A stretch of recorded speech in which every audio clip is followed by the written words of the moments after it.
Welcome back, viewers. You're watching WION World is One. This is World DNA, the show that gets you ahead of the rest. I'm Shivan Jonna.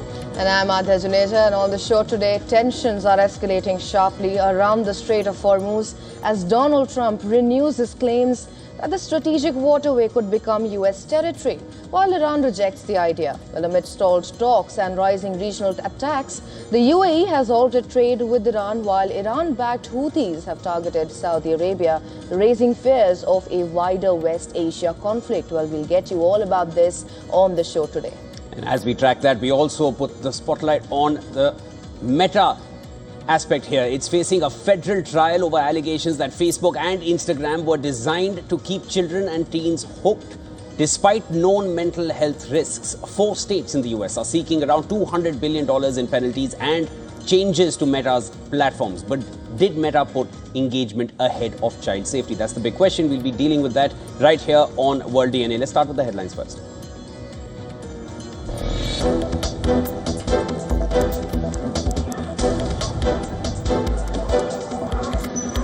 .9 magnitude earthquake strikes China's central Qinghai province, according to the U.S. Geological Survey. Well, the quake hits a Haishi prefecture at the depth of 10 kilometers.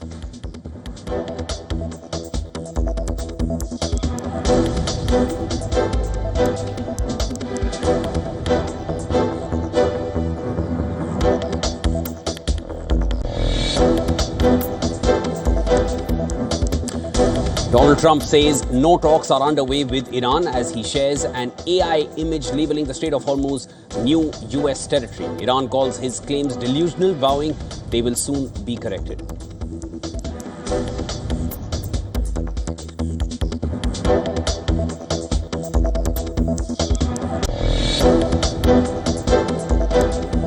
United Arab Emirates accuses Iran of firing 2 ballistic missiles towards shipping in the Gulf, saying both fell into the sea.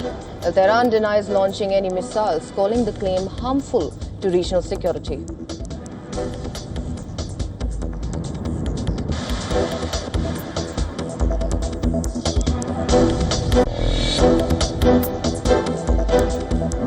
Turkey rejects Israel's claim that Ankara threatened Israel by preparing to deploy troops to a Syrian airbase near Aleppo.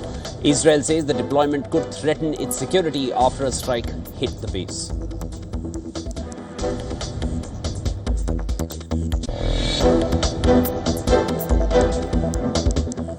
North Korea condemns US-South Korea military drills as an open threat, despite President Donald Trump ordering the exercises to be scaled back. Pyongyang has long called the drills invasion preparations.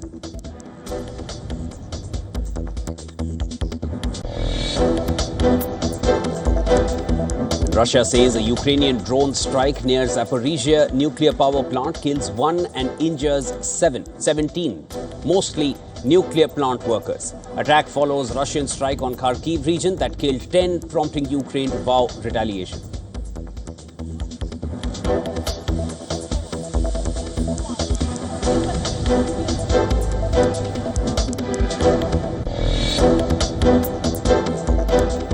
Meta faces a landmark US trial over allegations it deliberately made Instagram and Facebook addictive for children.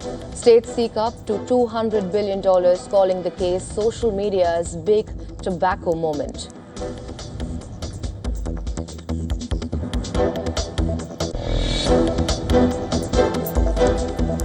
Asian tech stocks stumbled on Wednesday as a global bond sell-off rattled investors. South Korea's Kospi plunged nearly 6%, while Japan's Nikkei fell 1%. Chip makers like SK Hynix and Samsung Electronics led the declines.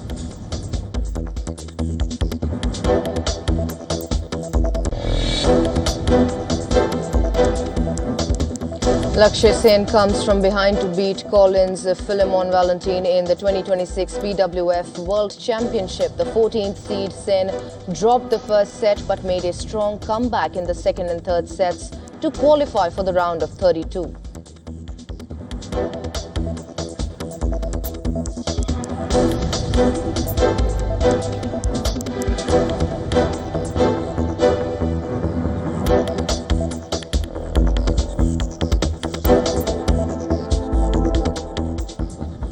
Starting with West Asia, US President Donald Trump has pressed his threat to claim sovereignty over the Strait of Hormuz, posting a map now depicting the choke point as new US territory. Well, Iran has effectively shut down the waterway, through which a fifth of the world's oil would usually transit, in retaliation for the war launched by the US and Israel in late February. Now, Trump first praised the idea of a US takeover last week, saying that it would soon declare Hormuz to be US territory, prompting Iran to retort that the strait will remain Iranian. Now, the US president revisited the idea again on Monday in comments to reporters in the Oval Office, suggesting it would be a good idea. And now, on his Truth Social network, Trump shared this map. In a subsequent post, he also said that the Hormuz Strait is open and operating. All water mines have been removed or detonated. Iran hit back at this, with Deputy Foreign Minister Qasem warning that Trump's claim over the strategic waterway would be corrected, while labeling his assertion as delusions. Well, according to the US president, no talks with Iran are underway and none are scheduled, even as his envoy and son-in-law Jared Kushner said as recently as on Monday that the two sides were having very positive and active conversations. Now, US sources told AFP that there had been positive discussions with the Iranians, but also added that Trump had decided to wait and ask his team not to engage until Iran was ready to make a deal. In recent weeks, there has been a lull in fighting, though on Tuesday, the UAE accused Iran of firing 2 ballistic missiles, which landed at sea, targeting maritime navigation. Iran denied firing a missile towards the UAE. And despite this, the UAE now has announced that in light of regional escalations, it was halting all trade, all commercial exchanges and all financial transactions with Iran. The tension is also escalating in the Red Sea, with Iran-backed Houthis targeting an oil refinery on Saudi Arabia's southern Red Sea coast as the group ramps up attacks on the kingdom after announcing a maritime blockade. Well, Houthis news agency Sabah said that the Houthis targeted the Aramco refinery in Jazan with a number of drones in response to airspace violations over the governorates of Sada and Hajjah in Yemen. Now, the United Nations has expressed deep concern over the reported strikes.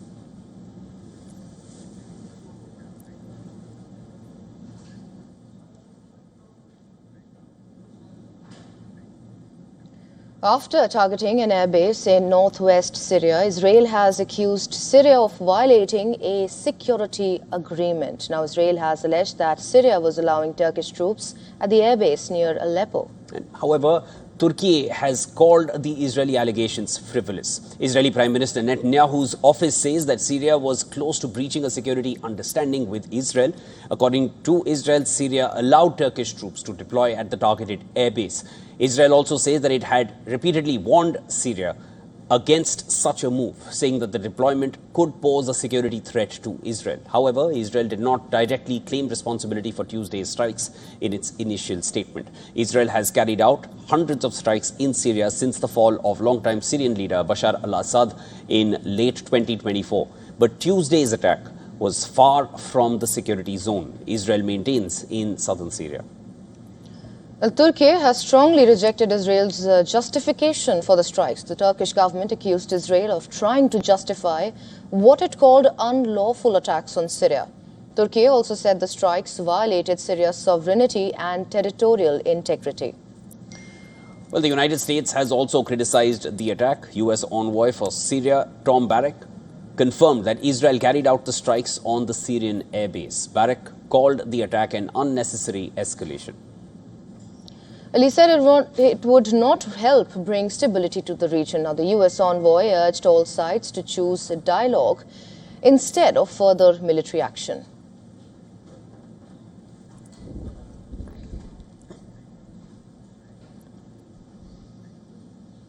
A Jerusalem synagogue has been vandalized again in an attack, and Israeli police are reportedly investigating this as a possible hate crime.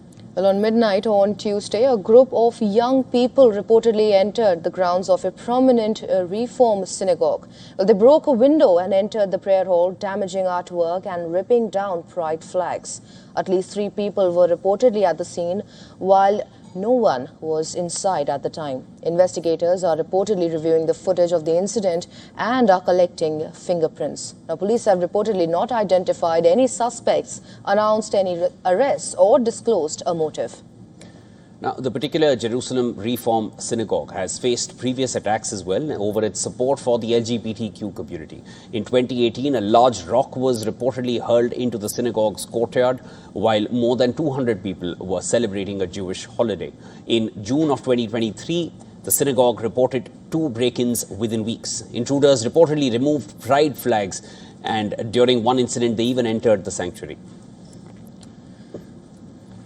Now, Gilad Karev, a reform rabbi and lawmaker from Israel's Democrats Party, condemned the latest attack and called those responsible incited hooligans. The Jerusalem deputy mayor called the vandalism part of a wave of hate crimes against the LGBTQ community in Jerusalem and urged police not to treat it as a prank. The attack came hours after an attack at a central synagogue, a major reform congregation in Manhattan, where a Shabbat service was disrupted while a congregant and a security guard were also attacked. So far, there is no indication that the 2 incidents are connected in any way.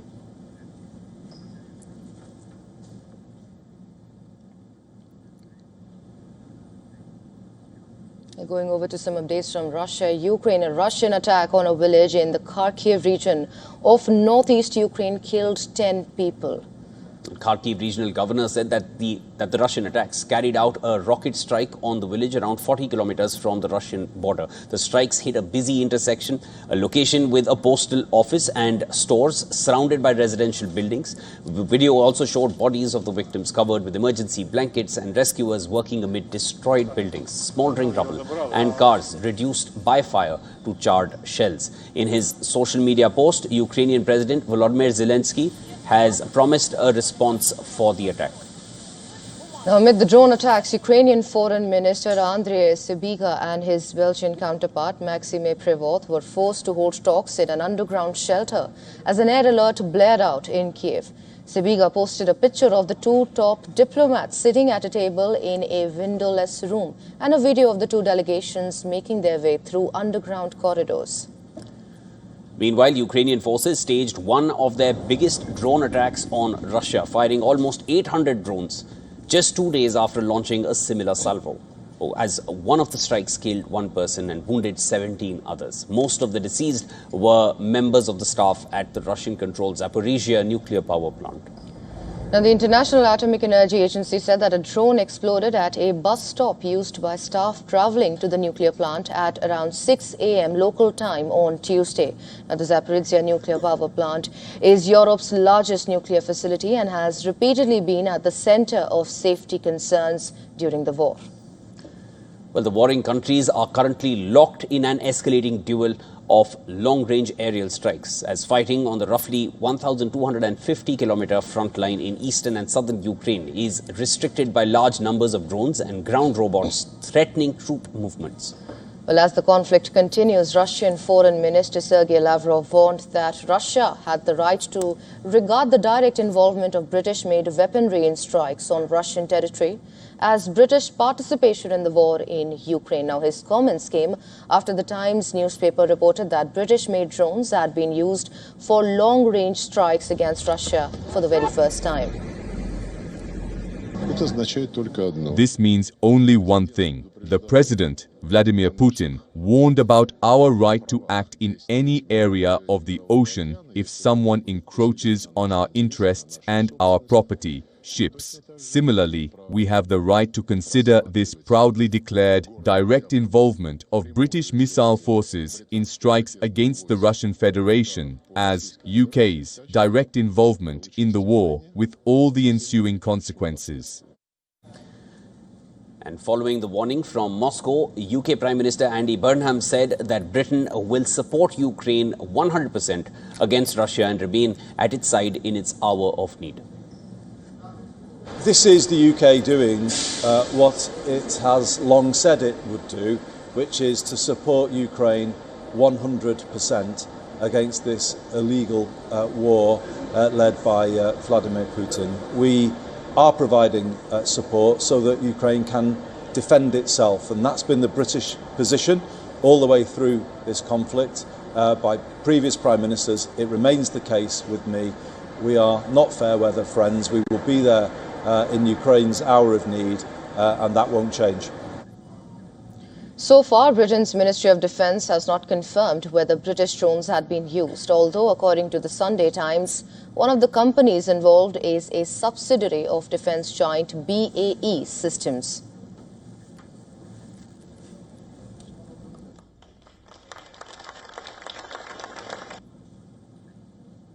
Shifting focus now towards the East, annual war games between South Korea and the US will end nearly a week earlier than planned. Well, it would wrap on Wednesday instead of 27th of August as originally planned. Now, this after US President Donald Trump ordered that the drills be scaled back. Well, he cited his good relationship with North Korean leader Kim Jong-un and said that the maneuvers designed to prepare for a possible attack by Pyongyang were hostile towards a country that had been respectful to him. Now, Seoul's presidential office, however, has said that the drills did not reflect any intention to attack North Korea or escalate tensions on the Korean peninsula. The North Korea state media has slammed the drills as a most immediate and open threat to North Korea. Now, the nuclear-armed North has long voiced outrage at the exercises, considering them dress rehearsals for an invasion. It, however, made no mention of Trump's order or his desire to resume talks with Kim. A Wall Street Journal report said that Trump is pushing aides for a meeting with the North Korean leader as soon as this fall, seeking to revive a dramatic diplomatic quest from his first term to convince Kim Jong-un to abandon his country's nuclear weapons program. The pair met 3 times in his first spell at the White House, but they have not held talks during his second term. They last met back in 2019.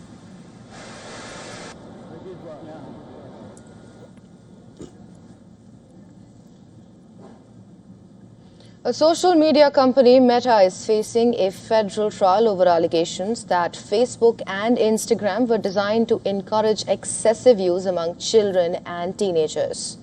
Well, this case has been a major issue for Meta to deal with at this point, and they are answerable. 4 US states are leading this case, part of a 29-state lawsuit filed in 2023. Meta has denied these claims, saying that it has long worked to protect young users. Now, the trial, it is underway in federal court in Oakland, California, and is expected to last 6 to 8 weeks. The states are seeking about $200 billion in penalties, along with changes to Meta's platforms to better protect children and teenagers on its platforms. During the opening arguments, California Deputy Attorney General Megan O'Neill accused Meta of hiding information about risks to young users, designing features to maximize engagement and collecting the data of these young users.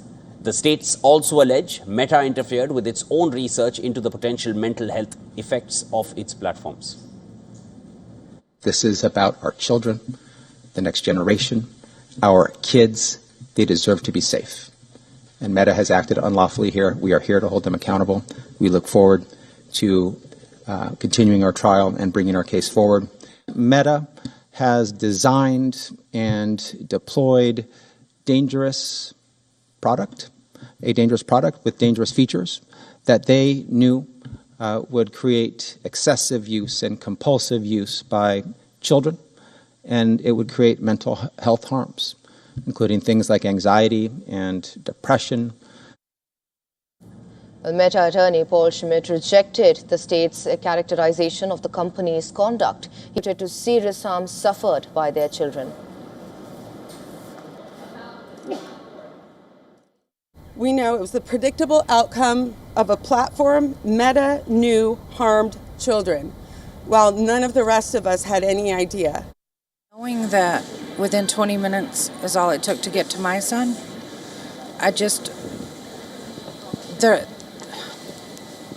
we know these platforms are targeting them.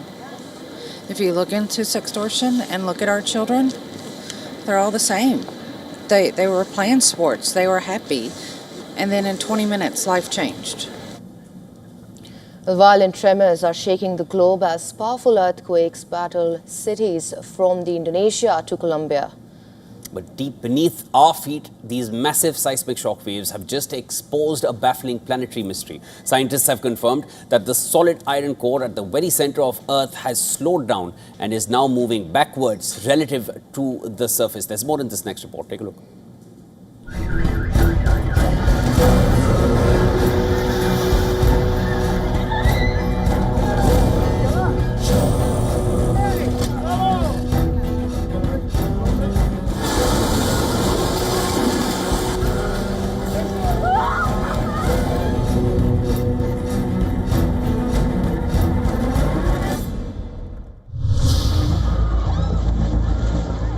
In recent weeks, powerful earthquakes above have struck Indonesia, Colombia, Mexico, and Venezuela, killing hundreds and leveling entire neighborhoods. With global seismic activity tracking ahead of the decade average, millions of people are asking if the planet is becoming more unstable. Geologist rules out direct link between strong earthquakes in Colombia, Venezuela. Both Venezuela and Colombia are seismically active countries. Seismic activity in both countries involves interactions between tectonic plates. In the case of the earthquake that occurred in Venezuela on June 24th, its cause was the interaction between the Caribbean plate and the South American plate. In Colombia's strong earthquake, however, the involved plates are the Nazca plate and the South American plate. Their geological contexts are different. Yet for scientists, these violent tremors are providing an unprecedented window into the deepest, most inaccessible layer of our world. More than 6,000 kilometers beneath the crust sits Earth's inner core, a scorching sphere of solid iron and nickel roughly the size of the moon. Floating inside a sea of liquid metal in the outer core, this planetary engine was long believed to rotate steadily faster than the surface. Researchers say that assumption is incorrect. By analyzing seismic waves from repeating earthquakes recorded between 1991 and 2023, researchers noticed identical shockwave patterns that altered and then reverted. The data provides clear proof that, around 2010, the inner core decelerated dramatically. For the first time in over 40 years, it is moving slower than the mantle. Effectively backtracking and reversing direction from our perspective on the surface, the inner core is connected to the layers around it. The outer core contains moving molten metal that helps generate Earth's magnetic field. These changes deep inside the planet may help scientists understand how that magnetic field behaves. The movement may also affect the length of a day by only a few thousandths of a second. Nobody will feel it, but it gives scientists another clue about what is happening inside the planet. And that is the real discovery. Earth may look stable from the outside. Deep beneath us, it is constantly moving.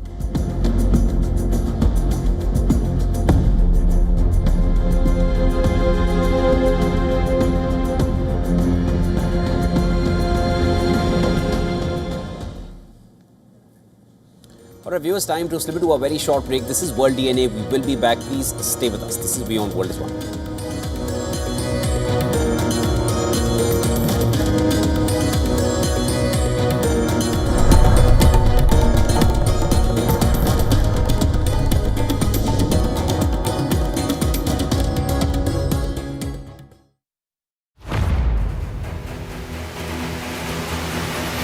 Get the latest updates. Breaking news. Credible, clear, continuous. Experts across aisles. Diverse voices, one platform.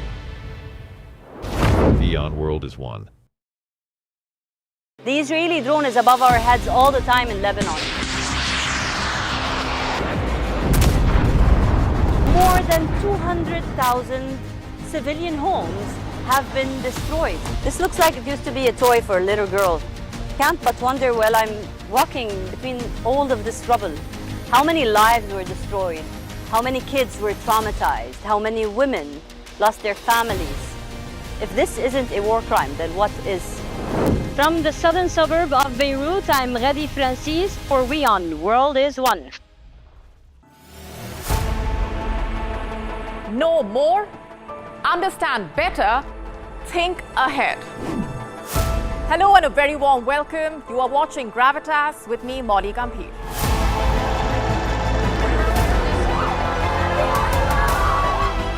Get the facts, not the bombast.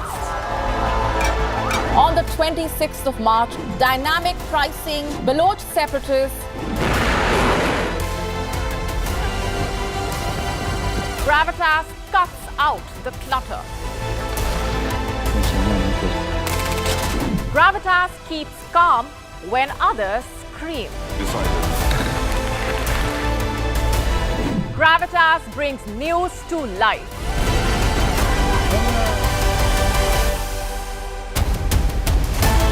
Weekdays, 9 p.m. IST, 3:30 p.m. GMT. Gravitas. Seeing is believing. In this rapidly changing world, is your health keeping pace? Best practices and breakthroughs busting the hype with real insights. The timeless power of yoga and ancient healing. Good food, good mood. Small steps, big impact. Your health matters. Only on WION World is One. Because nothing matters more. WION, India's global voice. The channel that brings you the biggest stories from across the world through India's lens. Now available in more than 190 countries worldwide. Because we believe that the world is one. Watch us in Africa, Europe, USA and Canada, South America, Asia Pacific, Middle East and North African regions. Also available on these digital platforms across the world. WION. World is one. In-depth coverage of global issues broken down into facts, figures, and simple words. Backed with analysis from field experts who truly matter. Because we believe in decoding the real picture for you.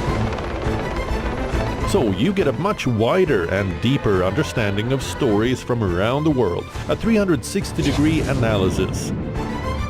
An award-winning documentary series, week after week creating the maximum impact. Watch WION Wide Angle at these times on WION. World is One. From the bustling trading floors of Wall Street to the vibrant exchanges of Asian stock markets, WION breaks it down for you to make sense of what's happening. As we reveal the key factors behind events, strategic battles, and the game-changing business decisions that shape the world. We bring you all of this and more on World Business Watch.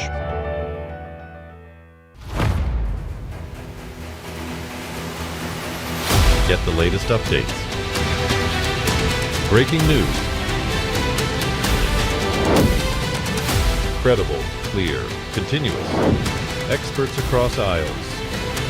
Diverse voices, one platform. WION World is One.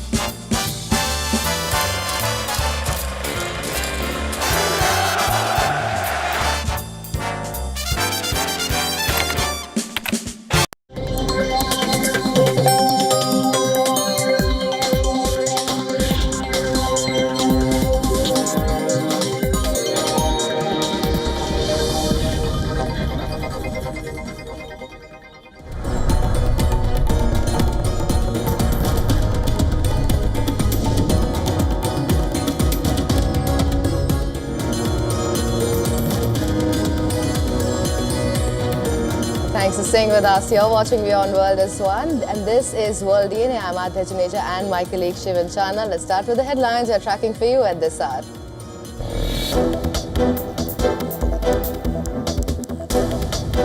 Iran hits back at Trump's Hormuz claim, calling the US president delusional and vowing his claims will soon be corrected after Trump shares an AI-generated image labeling the strategic waterway new US territory.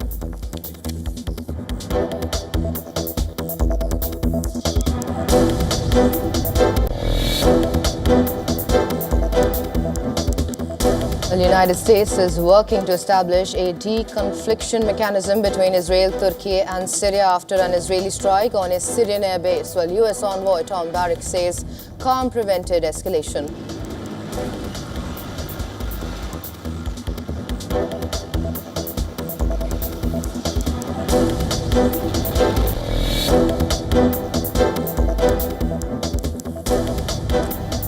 Indian envoy to Bangladesh, Dinesh Trivedi, says Prime Minister Modi has called for a meeting with Bangladesh Prime Minister Tariq Rahman, saying direct engagement could help resolve differences and address people's concerns.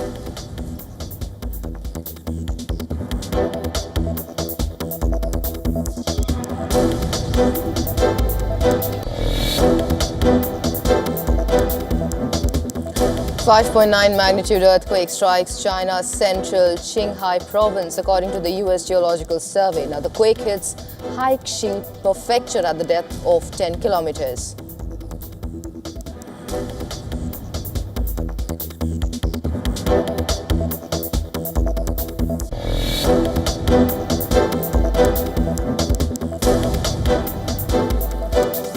US-South Korea military drills expected to be cut by about half after President Trump ordered reduced US participation. The second phase involving counter-attack operations is expected to be cancelled.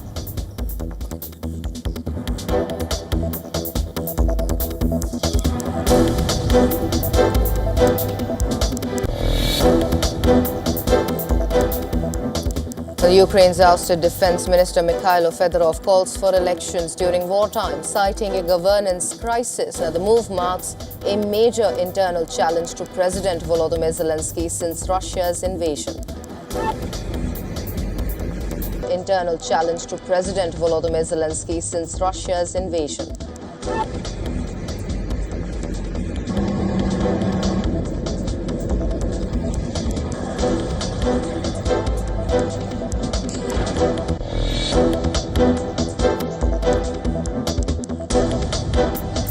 At least 25 people killed in an overnight attack on a village in Nigeria's Plateau state. The deadly assault raises fears of further retaliatory violence in the restive region.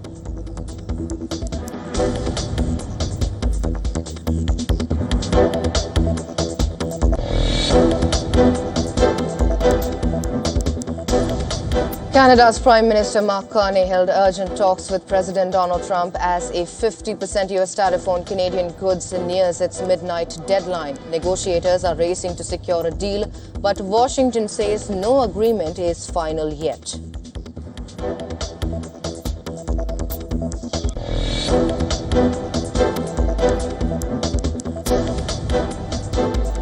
Lakshya Sen comes from behind to beat Collins Philman Valentine in the 2026 BWF World Championship. The 14th seed Sen dropped the first set but made a strong comeback in the second and third sets to qualify for the round of 32.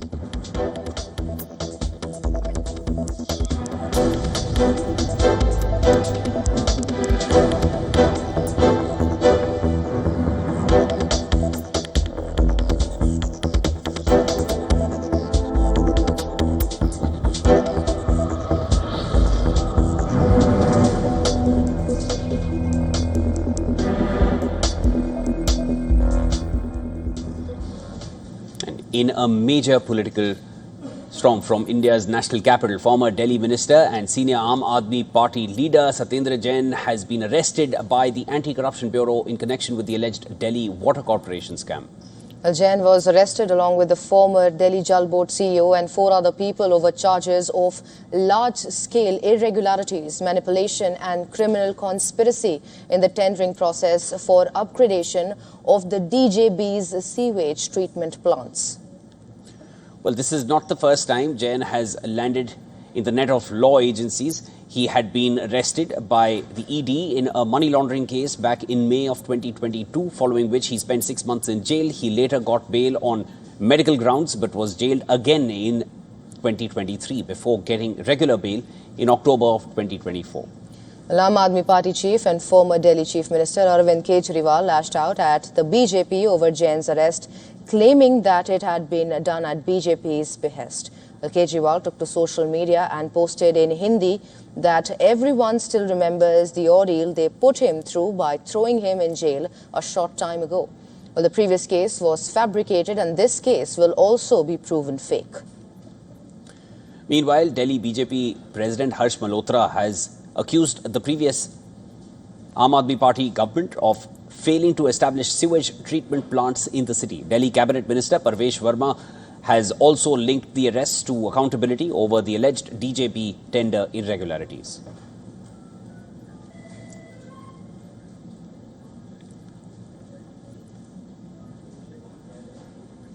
The National Testing Agency has announced a major overhaul of its examination system. Now, this involves replacing 600 experts on its question paper panels and onboarding a new pool of specialists to strengthen transparency and accountability.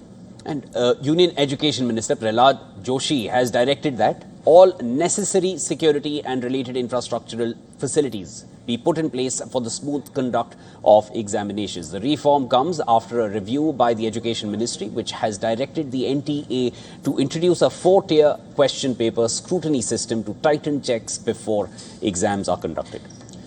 Well, as part of the broader revamp, the NTA will also conduct 20 to 25 new officials in the coming weeks and shift its offices to CISF secured premises to bolster the security of high-stakes national examinations.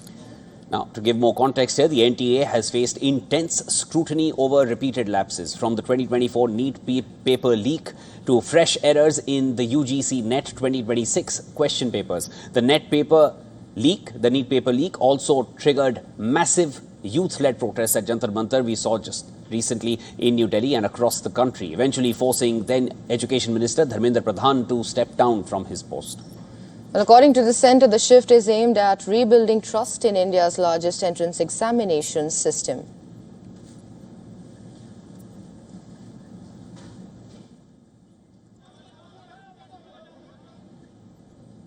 As the Asim Munir-led hybrid regime faces a growing legitimacy crisis in Pakistan, is the political scenario in Pakistan set to change yet again?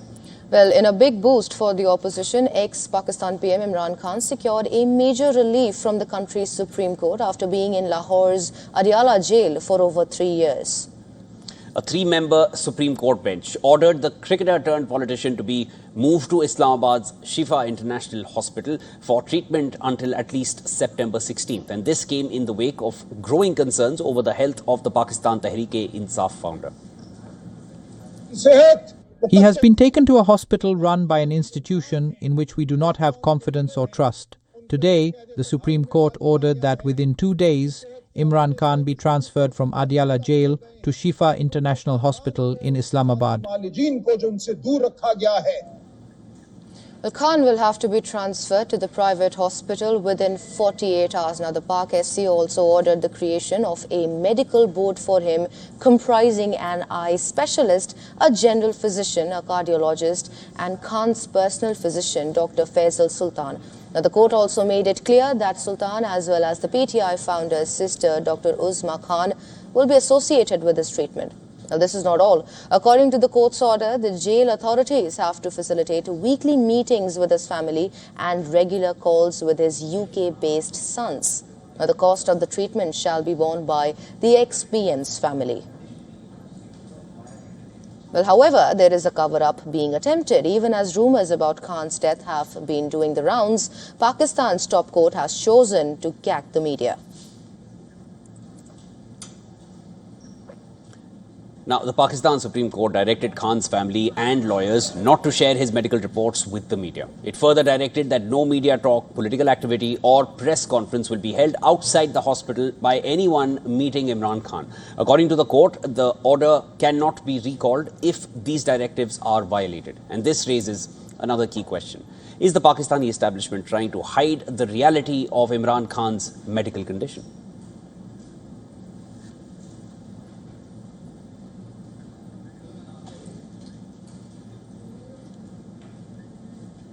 Well, going over to Nepal now, the country's parliamentary speaker, Dol Prasad Aryal, has issued a ruling to Prime Minister Balendra Shah to appear in Parliament and answer questions raised in the House. Well, it is the first time that the House Speaker has issued a directive to the Prime Minister since he came to office in March. The opposition parties are protesting in Parliament for 77 days now, demanding a ruling from the House Speaker, as the Prime Minister has always been skipping the House and never interacted with lawmakers following procedures. Speaker Dol Prasad Aryal said that the Prime Minister has been asked to be present in the House on the 26th of August. The session will allow at least one lawmaker from each party in the House to put a question to the Prime Minister.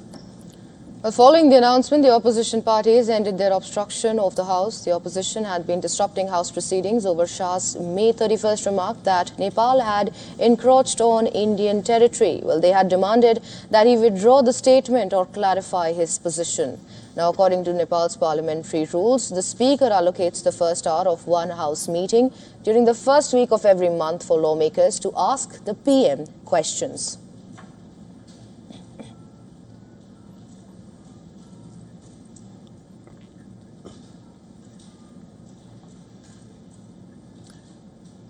And 6 months into office, and the Bangladesh government, led by Prime Minister Tariq Rahman, is facing the opposition's ire. Now, the performance of the ruling Bangladesh Nationalist Party, or the BNP, is being called a failure by the opposition Jamaat-e-Islami and NCP, adding that PM Rahman's biggest mistake is to reject the verdict of the referendum, citing rising prices, energy shortage, poor law and order, and the inability to address the country's major problems. Well, opposition leaders said that the government has failed to meet even the basic needs of citizens. Well, the BNP formed the government with a majority of the 13th national parliamentary election after the ouster of Sheikh Hasina. The political debate around its manifesto is now intensifying even further. Jamaat and NCP, they are asking how much of the BNP's 31 promises it has implemented and how successfully it has been able to govern the country so far. Well, they point to the rising prices of essential commodities, ongoing fuel crisis, and the poor state of gas and electricity supplies as key indicators of the government's failure. Well, they have also expressed disappointment of the lack of expected improvement in law and order. Jamaat-e-Islami, who extended support to PM Tariq Rahman, initially says that it finds no success in the government's first 6 months. Well, the party's Secretary General and former lawmaker Mia Ghulam Parvar said that, and I quote here, everywhere is filled with their syndicates, politicization and corruption. He went on to say that it seems that the Rahman government is working as if there is no opposition party in the country, in Bangladesh. On the state of the economy, Jamaat slammed the Prime Minister of Bangladesh for the crisis in the country. This is what they say. The economy is somehow surviving only on the remittances. There are no exports. There are no investments. There is stagnation everywhere. Meanwhile, the National Citizen Party, or the NCP, which was formed after the 2024 July uprising, said that the BNP government has created chaos. Now, NCP Joint Governor Dr. Atiq Mujahid said, and I quote here, well, this government has failed everywhere. It has created a chaotic situation in the country. Now, currently, Bangladesh has an inflation rate of 8.32%, lower than 9.13% in February 2026. But the country still faces an uphill task to bring it down. Banking sector weaknesses, stagnant private investment and rising unemployment are only adding to the woes of the Rahman government. As Prime Minister Rahman faces a dwindling economy and deepened divisions within Bangladesh, he must remember that he returned from the United States with a promise of change. Now, all eyes are on how he deals with the challenges staring at him at home.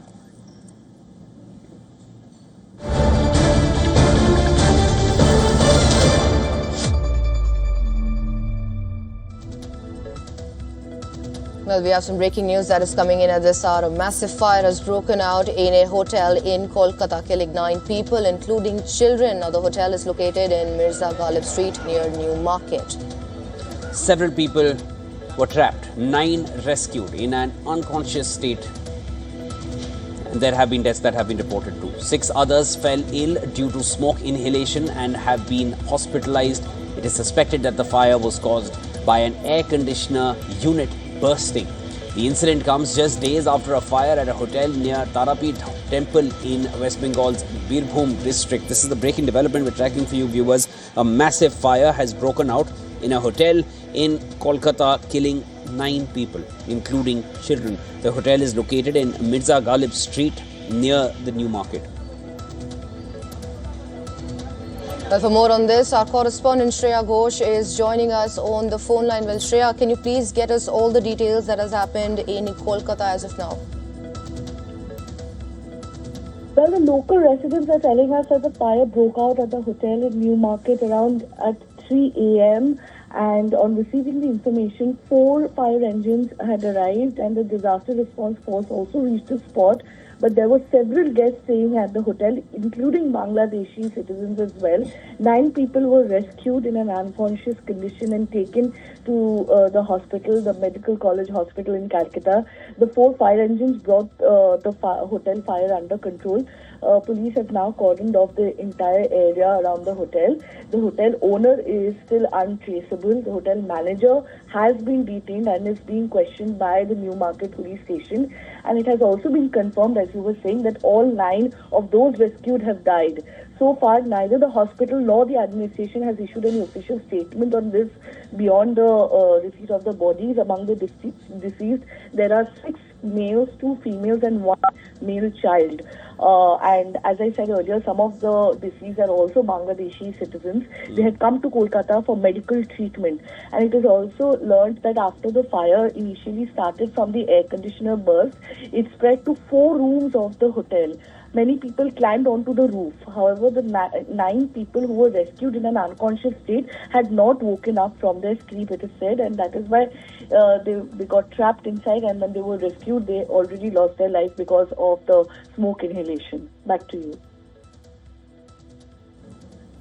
Shreya, thanks so much for those details. We understand this is a developing situation as of now. We are going to wait for investigative authorities to give us further details on what really has caused this, apart from the AC blast, and any other details that are yet to be determined.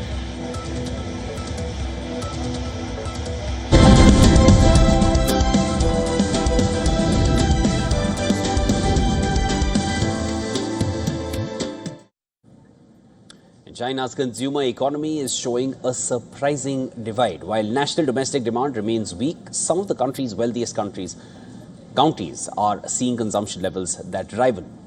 And in some cases actually exceed now China's biggest cities. Well, these are mostly areas with strong private businesses, higher household incomes and deeper connections to manufacturing as well as trade. We'll take a look at our next report for more details.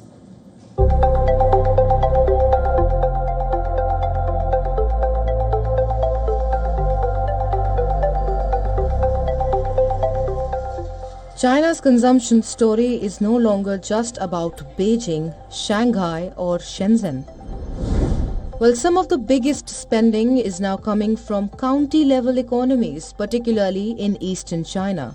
Data show that at least 17 county-level jurisdictions recorded average per capita consumption expenditure by urban residents above 50,000 yuan last year. Well, that is about $6,970 US. 4 counties in Zhejiang stand out. Yiqing, Yuhuan, Yiwu and Wenling all recorded urban per capita spending above 55,000 yuan. Well, Yiqing was the leader at 61,143 yuan per person.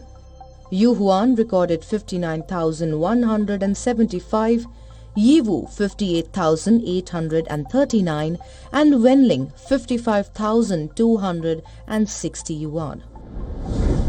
Now the numbers are significant because they put these county-level economies ahead of even China's biggest cities. Beijing, which led the country's major cities, recorded per capita consumption of 53,214 yuan. Well, that means Yiqing's figure was almost 8,000 yuan higher than Beijing's. So what is driving the spending power? Well, one factor is the structure of these local economies. Yiqing is a major hub for electrical equipment manufacturing. Yiwu is home to the world's largest small commodities market, and the 4 top Zhejiang counties share a large private sector and entrepreneurial base, that creates jobs, income, and a consumer class that is willing to spend. Well, there is also a change in where people can spend the money. Better roads, shopping centers, hotels, cinemas, and national coffee chains have brought many urban consumption habits into smaller cities and counties. That is helping turn rural and county economies into new consumption centers. The shift is also visible in entertainment. In the first half of last year, 18 counties recorded box office revenue above 30 million yuan, or about $4.2 million. 7 of those counties also appeared among the top 17 high consumption counties. But these bright spots do not mean China's consumption problem has disappeared. Nationwide demand remains under pressure, with the property downturn, weak consumer confidence, and households remaining cautious about spending. The high-spending counties are therefore important not because they all represent China, but because they show where consumption can grow when income, private enterprise, and local economic activity are strong. For Beijing, the challenge is to replicate that model across a much larger part of the country. Because if China wants households to spend more, well, the lesson from these counties may be simple. Build stronger local economies, create higher paying jobs, and give consumers the confidence to open their wallets.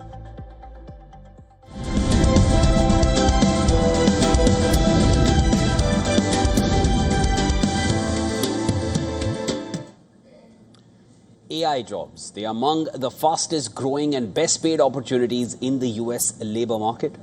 But new LinkedIn research suggests women are being left behind in the race for these roles. Now, AI job postings in the US have roughly doubled since 2023, with the typical role offering around $177,000 in pay, more than twice the average for non-AI jobs.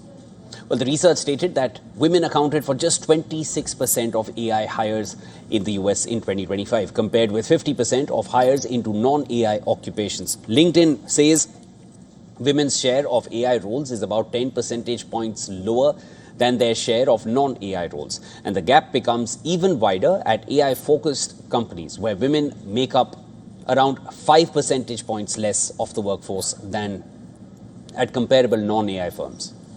Now, the biggest gap appears at the top. Across 27 countries, women hold just 13% of C-suite AI leadership roles in AI companies. LinkedIn says the gender gap is around 15 percentage points wider in executive roles than in positions below the C-suite.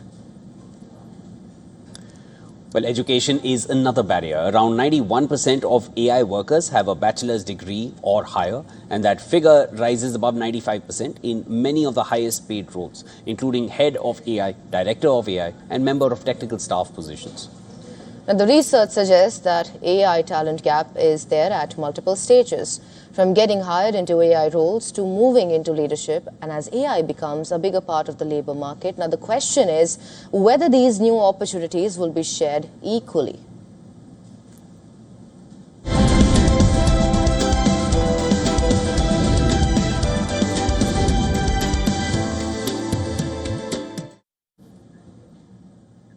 Well, India will renew its storied rivalry with Pakistan later today, this time in men's hockey.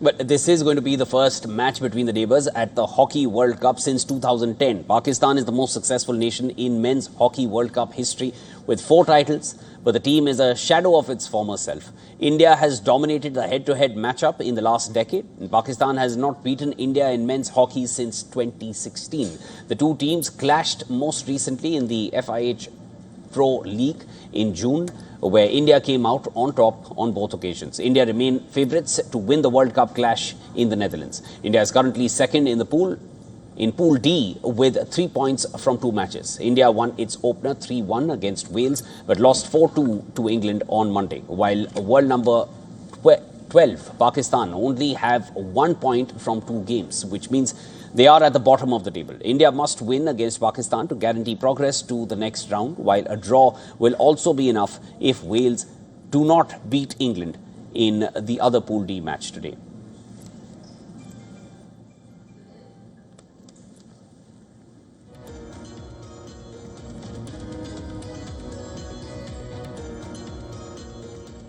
And with that, we wrap up this edition. But before we go and slip into a very short break, here's a look at some of the images that have caught the world's attention. Well, stay with us. You're watching WION The World is One. Stay tuned.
No matter what your day throws at you, stay in the spa state of mind with the Kohler Spa at home.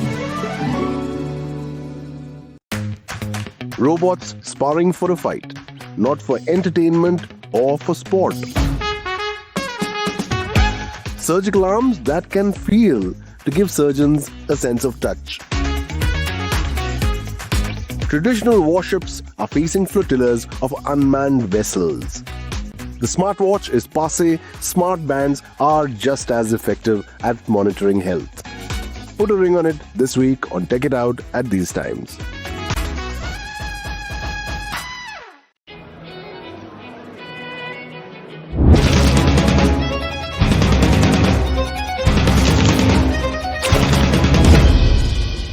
No matter what your day throws at you, stay in the spa state of mind with the Kohler Spa at home. Robots sparring for a fight, not for entertainment or for sport. Surgical arms that can feel to give surgeons a sense of touch. Traditional warships are facing flotillas of unmanned vessels. The smartwatch is passé, smart bands are just as effective at monitoring health. Put a ring on it this week on Take It Out at these times.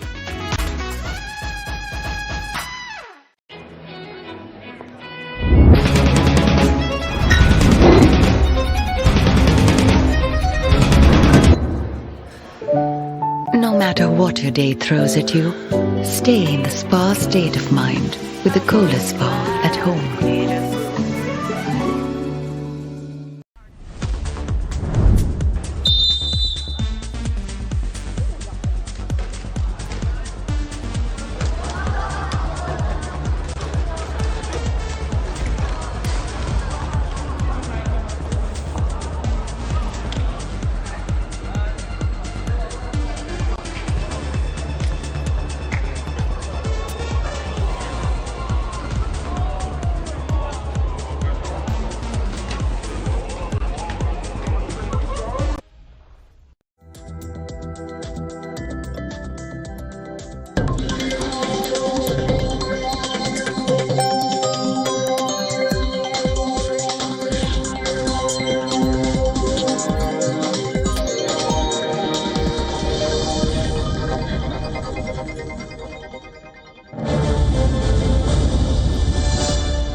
Thanks for staying tuned to WION. This is Speed News. I'm Samiksha Srivastava. We begin with the top stories.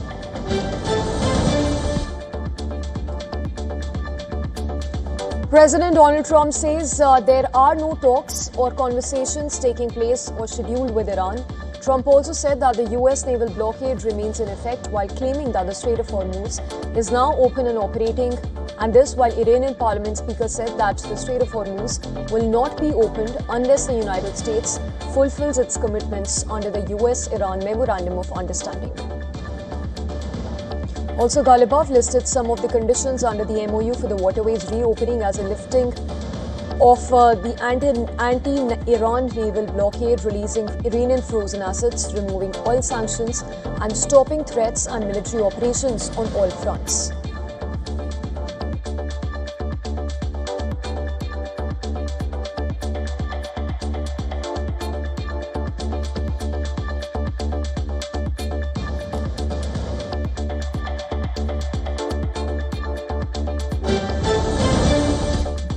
The United States sought to establish a de-confliction mechanism between Israel, Turkey and Syria following an Israeli strike on a Syrian air base.